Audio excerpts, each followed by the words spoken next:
Tekayo. Abakozi ba Vision Group etwala Bukedde family bamaze ebbanga nga bakunganya ebintu ebikozesebwa mu bulamu obwa bulijjo ebyokugabira abanoonyi b'obubudamu mu bitundu bya West Nile. Ebintu ebikunganyiziddwa omukunganyi wa Vision Group ow'okuntiko Barbara Kaija abisimbudde okutwalibwa ng'omukolo gwetabiddwako n'akulira empapula ezifulumira mu nnimi ennansi eza Vision Group Geoffrey Kulubya n'abalala. Ebintu n'okusingira ddala engoye bazipakidde mu kutiya nga baziteeka mu loole era obamaliriza okuzitikka Kaija n'awuuba bendera ya Uganda okusimbula emmotoka eno.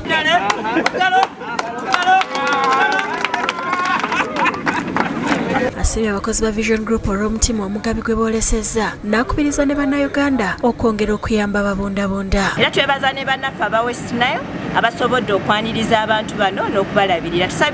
Tubasabira ab'e Sudaani emirembe gisobole okukomawo nabo basobole okudda ewaabwe naye ng'ekiseera kye banaamala wano tusaba tukolagane nabo tusobole okubalabirira. Ingazu New Vision Group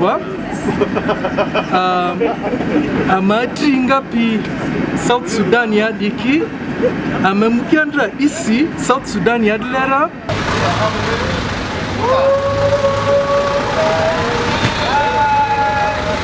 ate abayizi abasukka mu 3 ku ttendeko lya Global Institute Makerere batikiddwa mu masomo ag'enjawulo ag'ebyemikono n'ebyobusuubuzi ku mukolo ogwetabiddwako eyaliko Chancellor w'e Makerere Venasius Muleba ng'ayambibwako Commissioner w'ebyenjigiriza amatendekero aga waggulu George Muteekanga. Akulira ettendekero lino Beno Polot asabye abatikiddwa okuba abawulize abagumiikiriza era ab'empisa.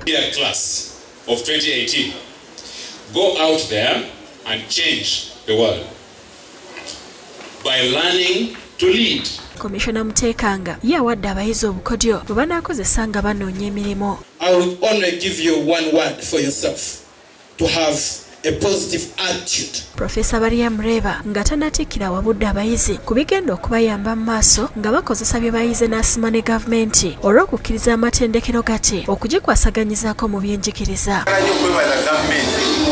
Kubanga yasaako polisi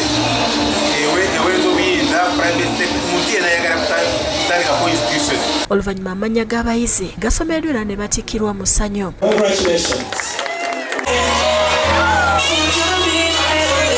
Ndi musanyufu okubanga ntikiddwa sisita wange amaliriza emisomo gye tanswazizza. Adde birungi nnyo and I'm coming to Bukedde for you, Robin. I'm looking to challenge you with your talk show because you really inspire me a lot. Ate abayimbi abamannya okuva kuno n'ebweru w'eggwanga bayisizza ebivvulu okwetooloola Kampala nga bakunga abantu okwetaba mu kivvulu kyabwe ku Freedom City ekyatuumiddwa Hitmakers eky'okubeerawo olunaku olw'enkya.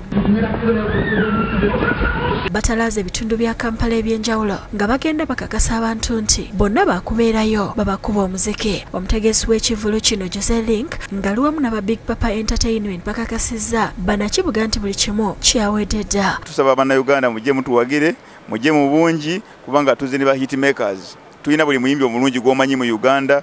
Abayimbi abamanyi okuli Jose Chameleon, Fikfa Maika, Irene Ntale, Waiki Benda, MC Mariachi n'abalala bangi b'omanyi bonna baakubeerayo ng'okuyingira kwa $200 ne VIP $500. Twegenda kweyaba kabi bokka.